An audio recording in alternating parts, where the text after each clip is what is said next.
দর্শক দেখুন, আমরা বোরখার জন্য 2 পার্টে ডাবল করে আমরা বাস দিয়ে নিছি কাপড়টা। বাস দেওয়ার পরে আমরা এখানে প্রথমে কাপের জন্য এখানে 3 ইঞ্চি বরাবর একটা দাগ দিয়ে দেবো। দাগের থেকে আমাদের আস্তিনের মধ্যে একটা পট্টি দিই আমরা এখানে বোরখার মধ্যে।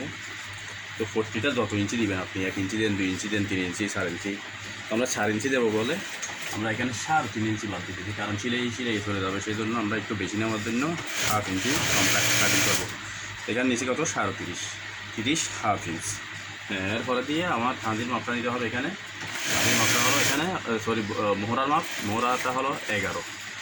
এরপরে আস্তিনের মুখটা নেব কত আমরা 9 ইঞ্চি, 9.5 ইঞ্চি, 10 ইঞ্চি, আপনি যেই স্টাইলে অ্যাভেলেবেল চলে 10 ইঞ্চি। তো এটা লেস মডেল পিটাই আমরা একটু কম দিলাম 9 ইঞ্চি। এবার আপনি আসেন এখানে দিবেন বুকের মাপ। তো বুকের মাপ আপনার যে খাপ থেকে মোহরার মাপটা নিছেন ওই বরাবর আপনার এটা 62 সাইজ আপনার 13.5। হ্যাঁ, এবার এইখান থেকে শুরু করে আপনি যত সাইজ নিচ্ছেন তত সাইজটার এখান থেকে শুরু করে আস্তিনের মুখ থেকে এটা সামনের সাইড এই আমি 63 দিলাম, 1 ইঞ্চি বাদ দিলাম উপর আমি সেজন্য। হ্যাঁ, এবার আসেন এদিকে একটা আপনার কাপড়, ঠিক আছে, সেম স্টার ওইদিকে যেভাবে আস্তিনের মাপটা নিচ্ছেন এখানেও 9 দিচ্ছেন, 9 দিলাম আমি। এখানে আপনার 11 দিলাম। আবার এখানে আমি 13 দেখা আগে আমার 13 দিয়ে দিলাম। এরপর এখানে 18 লাগে, আমি গ্যারের মধ্যে 18 দিলাম। সেম স্টাইল এদিকেও আমার গ্যাপটা 18, কারণ এখানে 2.5 ইঞ্চি আমি ফেলে স্পিডে সামনের গ্যাপের জন্য। এটাই আমার একটু সামনের ভাতটা ছোটো হবে, কারণ এই পাশে আমার এই পাশে এই পর্যন্ত এটা খালি থাকবে। এবার আসুন আমি কাটিং করে দিয়ে যাচ্ছি। কাটিং তো মনে করেন এখান থেকে আমি এখানে শুরু করে দিলাম। দেখেন এভাবে আপনি কাট বরাবর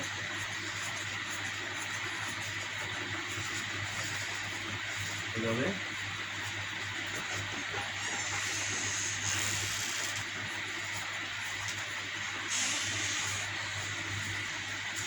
এভাবে চলে যাবেন।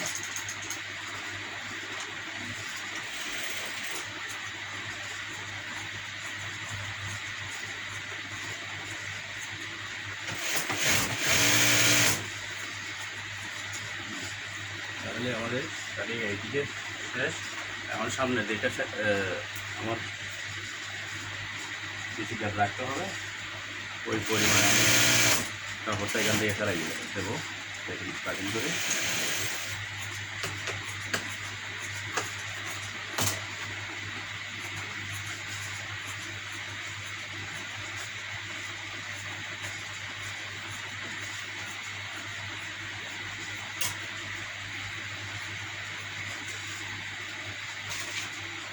দর্শক দেখুন, এবার আমার আস্তিন যখন বড়, সেই কারণে আমার আস্তিন দোনোটা অ্যাডজাস্ট সমান রাখার জন্য আমি এখানে একটা মাপ নেব।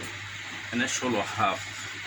সেম স্টাইলে আমি এদিকেও 16.5 একটা মাপ দেবো, কারণ আমার আস্তিন যেন বেশি না হয়, হাতটা যেন বেশি না হয়, দোনোটা যেন মিলে পিছনে আপসান।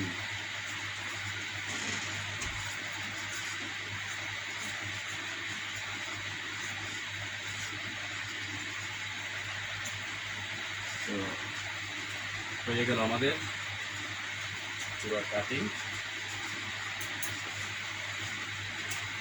কাটিংটা আমাদের হয়ে গেল, দেখুন আপনারা। আমি আপনাদেরকে পার্টটা হাতে নিয়ে বুঝে দিতেছি কোনটা কি পার্ট। দেখুন দর্শক, এবার এই দুইটা হলো আমাদের সামনের আমাদের সেম মালটা এভাবে হবে। এটা ধরেন টেবিলটা আপনার পিছের পার্ট, এইটা হলো সামনের পার্ট। তো আমাদের সামনে এই যখন পরিমাণ একটা গলার বরাবর গলার দুইটাই থাকবে, এই পরিমাণ একটা গ্যাপ থাকবে। এখানে ধরুন এখানে 6 ইঞ্চি গ্যাপ থাকবে আমাদের।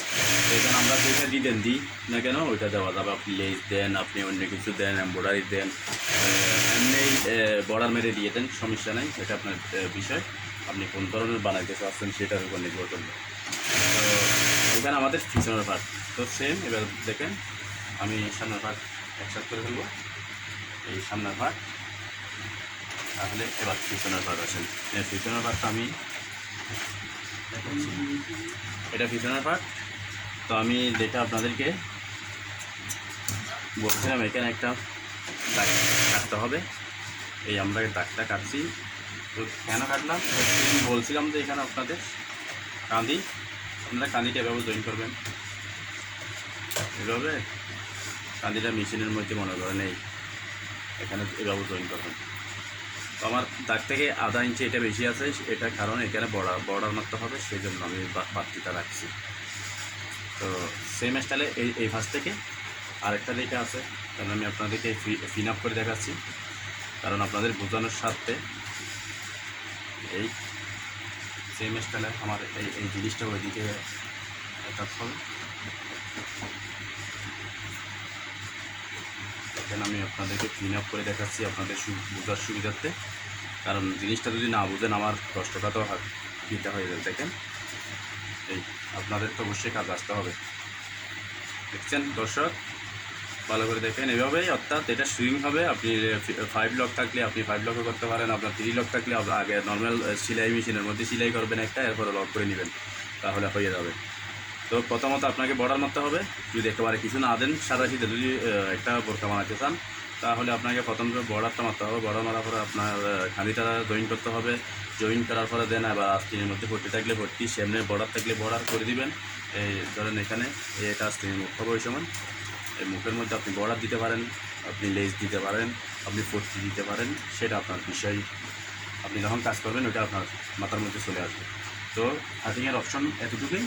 তারপরে আমি আরও সহজ করে আপনারা বোঝার সাথে যত সহজ করে পারি আমি আপনাদের জন্য ভিডিও আপলোড দেওয়ার চেষ্টা করব। তো আমার জন্য দোয়া করবেন। আমার এনাম সেলাই শিক্ষা ইউটিউব চ্যানেলটি সাবস্ক্রাইব করে রাখবেন,